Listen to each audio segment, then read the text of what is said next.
रवि प्रदोष व्रत की पौराणिक कथा। प्रदोष व्रत हर महीने के दोनों पक्षों, शुक्ल पक्ष और कृष्ण पक्ष की त्रयोदशी तिथि को रखा जाता है। रविवार के दिन यह व्रत आने के कारण इसे रवि प्रदोष व्रत कहा जाता है। एक समय सर्व प्राणियों के हितार्थ परम पावन भागीरथी के तट पर आर्षि समाज द्वारा विशाल गोष्ठी का आयोजन किया गया। इस सभा में व्यास जी के परम शिष्य पुराणवेत्ता सूत जी महाराज हरि कीर्तन करते हुए पधारे। सूत जी को आते हुए देखकर शौनकादि 28,000 आर्षि मुनियों ने खड़े होकर दंडवत प्रणाम किया।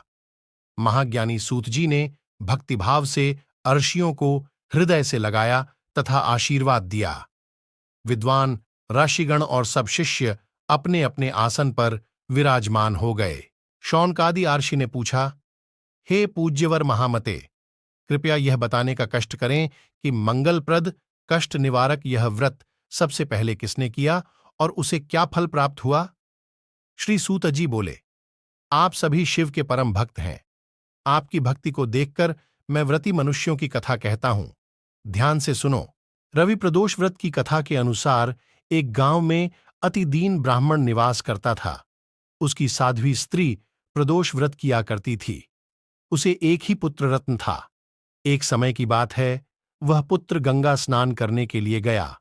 दुर्भाग्यवश मार्ग में चोरों ने उसे घेर लिया और वे कहने लगे कि हम तुम्हें मारेंगे नहीं, तुम अपने पिता के गुप्त धन के बारे में हमें बतला दो। बालक दीन भाव से कहने लगा कि बंधुओं, हम अत्यंत दुखी दीन हैं, हमारे पास धन कहाँ है? तब चोरों ने कहा कि तेरे इस पोटली में क्या बंधा है? बालक ने निसंकोच कहा कि मेरी मां ने मेरे लिए रोटियां दी हैं। यह सुनकर चोरों ने अपने साथियों से कहा कि साथियों, यह बहुत ही दीन दुखी मनुष्य है, अतः हम किसी और को लूटेंगे। इतना कहकर चोरों ने उस बालक को जाने दिया। बालक वहां से चलते हुए एक नगर में पहुंचा। नगर के पास एक बरगद का पेड़ था। वह बालक उसी बरगद के वृक्ष की छाया में सो गया।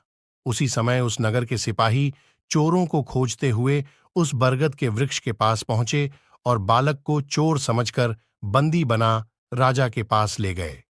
राजा ने उसे कारावास में बंद करने का आदेश दिया। ब्राह्मणी का लड़का जब घर नहीं लौटा, तब उसे अपने पुत्र की बड़ी चिंता हुई। अगले दिन प्रदोष व्रत था। ब्राह्मणी ने प्रदोष व्रत किया और भगवान शंकर से मन ही मन अपने पुत्र की कुशलता की प्रार्थना करने लगी। भगवान शंकर ने उस ब्राह्मणी की प्रार्थना स्वीकार कर ली। उसी रात भगवान शंकर ने उस राजा को स्वप्न में आदेश दिया कि वह बालक चोर नहीं है, उसे प्रातःकाल छोड़ दें, अन्यथा उसका सारा राज्य वैभव नष्ट हो जाएगा। प्रातःकाल राजा ने शिवजी की आज्ञानुसार उस बालक को कारावास से मुक्त कर दिया। बालक ने अपनी सारी कहानी राजा को सुनाई। सारा वृत्तांत सुनकर राजा ने अपने सिपाहियों को उस बालक के घर भेजा और उसके माता पिता को राज दरबार में बुलाया। उसके माता पिता बहुत ही भयभीत थे। राजा ने उन्हें भयभीत देखकर कहा कि आप भयभीत न हो, आपका बालक निर्दोष है। राजा ने ब्राह्मण को 5 गांव दान में दिए, जिससे कि वे सुखपूर्वक अपना जीवन व्यतीत कर सकें। भगवान शिव की कृपा से ब्राह्मण परिवार आनंद से रहने लगा। अतः जो मनुष्य रवि प्रदोष व्रत को करता है, वह सुखपूर्वक और निरोगी होकर अपना पूर्ण जीवन व्यतीत करता है तथा उसके जीवन में खुशहाली आती है। जानकारी अच्छी लगे तो चैनल को लाइक एंड सब्सक्राइब करें। कमेंट में ओम नमः शिवाय जरूर लिखें।